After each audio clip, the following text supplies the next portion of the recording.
Hi friends, ఈరోజు మా అమ్మ ఆమ్లెట్ చేసింది.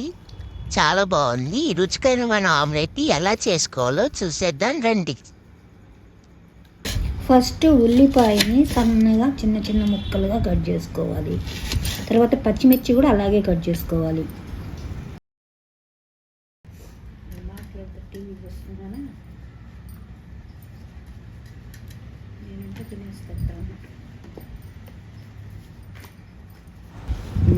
పచ్చిమిరపకాయలు సన్నగా తరుక్కోవాలి.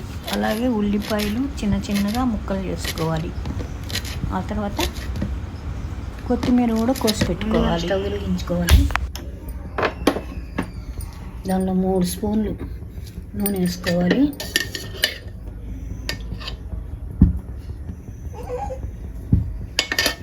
నూనె వేడెక్కిన తర్వాత సన్నగా తరిగిన ఉల్లిపాయలు,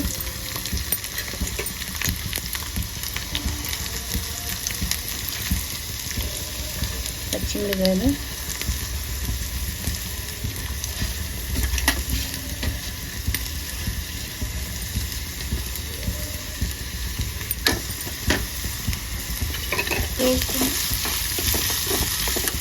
వేస్తూ ఉన్నాము.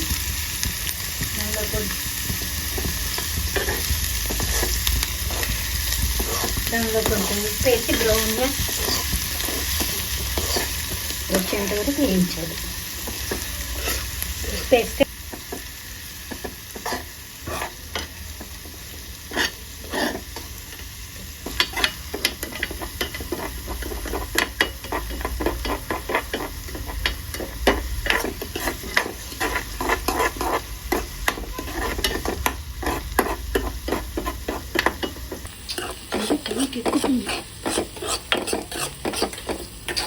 అడిగికండి చిటికడంత పసుపు,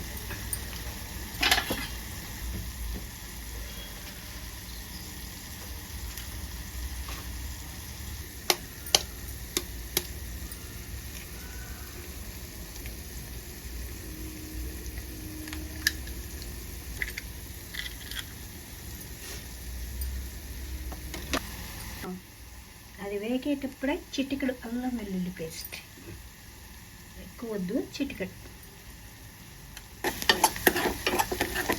అది ఉల్లిపాయ వేగేటప్పుడే కొంచెం అల్లం వెల్లుల్లి పేస్ట్ చిటికెడు చిన్న చింతగింజ అంత వేస్తే మంచి ఫ్లేవర్ వస్తుంది. ఎగ్గులో కొంచెం గరం మసాలా పౌడర్, సరిపడినంత కారం, మీరు తినగలిగినంత కారం వేసి బాగా వేయాలి.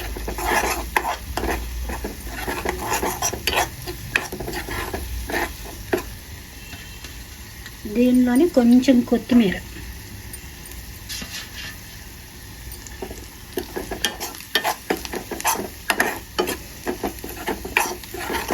స్టవ్ ఆపేసేసి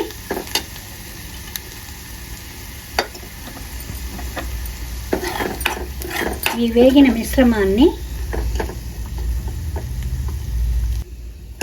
ఎగ్ బౌల్లో వేసి పగలగొట్టిన ఎగ్ బౌల్లో వేసి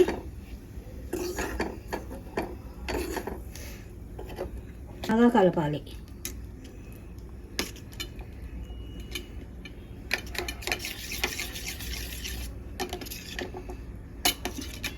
బాగా మిక్స్ అవ్వాలన్నమాట.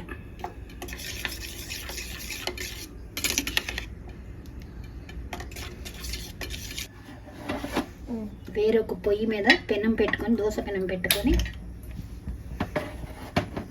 వేడెక్కాలి. వేడెక్కిన పెనం మీద 1 స్పూన్ ఆయిల్ వేసుకోవాలి. తర్వాత ఈ మిశ్రమాన్ని అంతటిని ఆమ్లెట్ లాగా వేసుకోవాలి.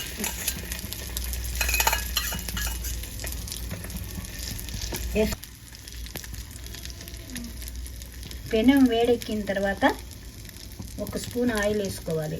ఆ తర్వాత ఈ వేడెక్కిన పెనం మీద కలిపిన మిశ్రమాన్ని, ఎగ్ మిశ్రమాన్ని వేసి కొంచెం స్ప్రెడ్ చేయాలి. దానిపైన మరొకసారి స్పూన్ ఆయిల్ వేయాలి.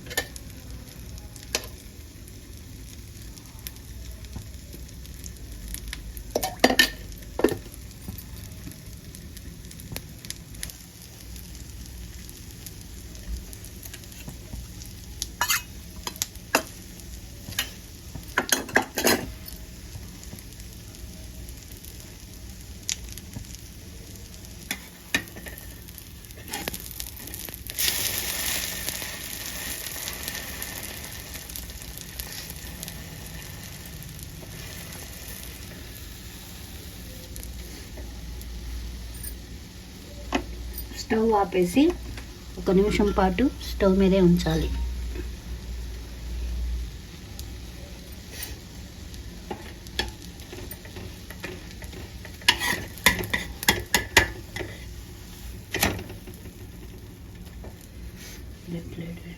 ఎగ్ ఆమ్లెట్ ఇలా ఉంటుంది. దీన్ని పప్పుచారు అన్నంలోకి కానీ, రసంలోకి కానీ, చట్నీ పచ్చళ్ళలోకి కానీ నంచుకొని తినొచ్చు. పిల్లలకి స్నాక్స్ లాగా కూడా పెట్టచ్చు, ఈవినింగ్ స్నాక్స్ లాగా. అట్లా పెద్దవాళ్ళు బ్రేక్ఫాస్ట్ లాగా కూడా తీసుకోవచ్చు. ఆరోగ్యానికి ఆరోగ్యం, తొందరగా అవుతుంది.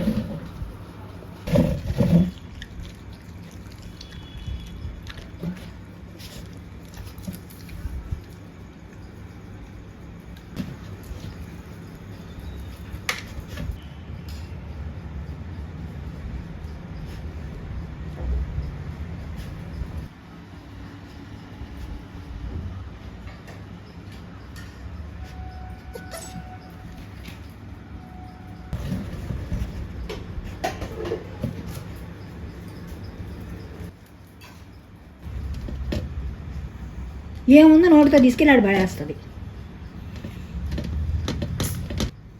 దీంట్లో కొంచెం శనగపిండి కలుపుతా అందుకు.